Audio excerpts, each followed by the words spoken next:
आपको कलश या घट स्थापना कैसे करनी है। तो ध्यान से सुनिए दर्शकों, नवरात्रि के प्रथम दिन प्रातः पूजा घर को खूब अच्छी तरह से धुल लीजिए और अंत में गंगा जल छिड़ककर पूजा घर को पवित्र करिए। पूरब उत्तर दिशा में बालू लेकर बेदी बना लें तथा उसमें कुछ जौ डाल दें। तत्पश्चात बेदी को भिगो दें और उस पर सुंदर सा लाल रंग का स्वास्तिक बनाएं अथवा पीले का भी प्रयोग कर सकते हैं, या लकड़ी की चौकी पर साफ सुथरा कपड़ा बिछाकर लाल रंग का स्वास्तिक बना लीजिए। इसके पश्चात मिट्टी का अथवा तांबे का कलश ले लीजिए और स्थापित करिए।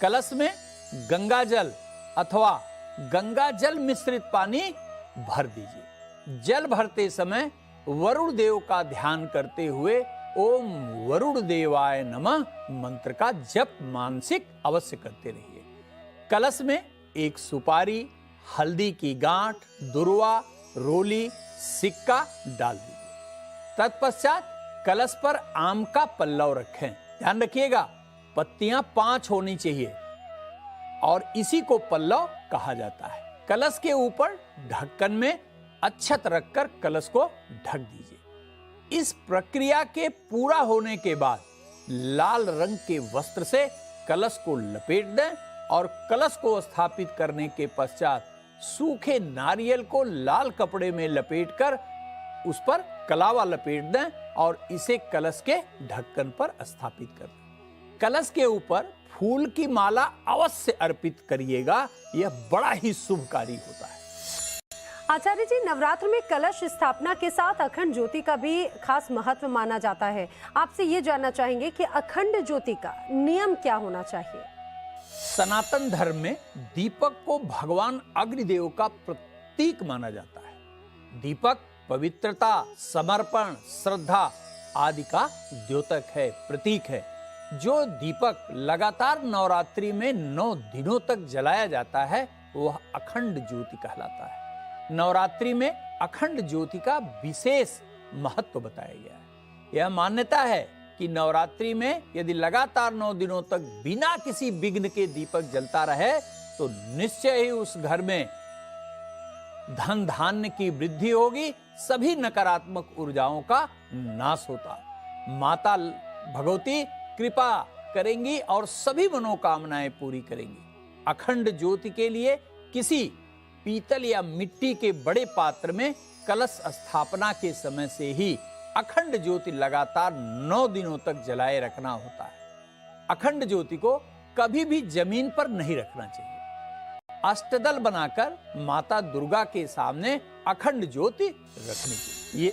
यदि घी का दीपक जला रहे हैं तो यह अवश्य सुनिश्चित कर लीजिए कि घी गाय का हो और गाय के घी का दीपक माता के दाईं ओर रख कर जलाइए, और यदि तेल का दीपक जला रहे हैं तो माता के बाईं ओर रखकर जलाइए।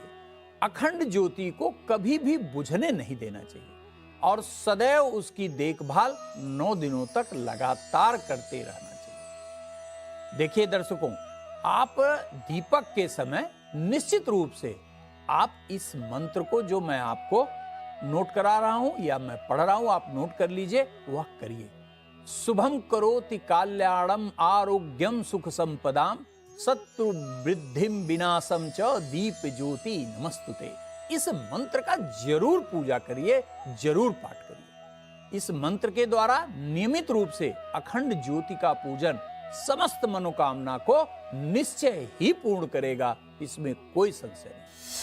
से ये भी जानना चाहेंगे कि माँ दुर्गा का आखिर वो महामंत्र कौन सा होता है जिसके जाप से नवरात्र के दौरान सभी दर्शकों पर माँ अम्बे की कृपा बनेगी। नवरात्रि में माता के 9 स्वरूप का पूजन विशेष रूप से बताया गया है। दुर्गा सप्तशती का अत्यंत प्रिय मंत्र है।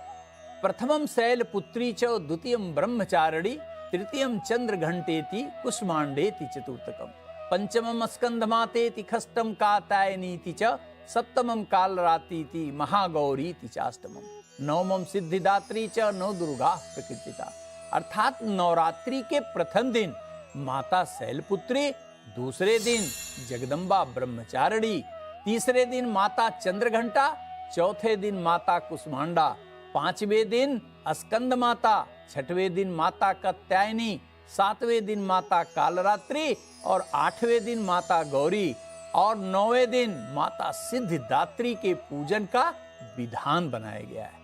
यदि नियम पूर्वक इन 9 दुर्गा का पूजन श्रद्धा से किया जाए तो धर्म, अर्थ, काम, मोक्ष सहजता पूर्वक प्राप्त किया जा सकता है।